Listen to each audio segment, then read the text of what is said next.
పాపము చేయకూడదు, పరిశుద్ధులుగా ఉండాలి. ఎలాగ ఉండాలి? పరిశుద్ధులుగా. బూతు మాటలు, అసభ్య మాటలు, అందరితో గొడవలు కొట్లాటలు పెట్టుకున్నావే అనుకో, దేవుడికి ఇష్టం ఉంటావు నువ్వు? ఇష్టం ఉండవు. అవి మనం కలిగి జీవించకూడదు.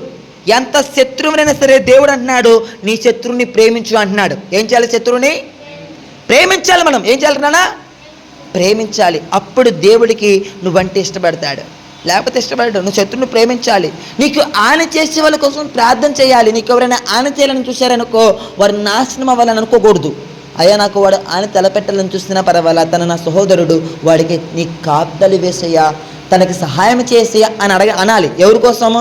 నీకు చెడు చేయాలనుకున్న వాడి గురించి నువ్వు మంచిగా ప్రార్థన చేయాలి. హల్లెలూయా. అదే మన దేవుడు కోరుకుంటున్నాడు. అలాగుంటారు మీ అందరూ? ఓకేనా? అలాగున్నప్పుడే మనం దేవుడి రాజ్యానికి చేరుకుంటాం, లేకపోతే చేరుకోం. అందరం కలిసికట్టుగా ఉండాలి.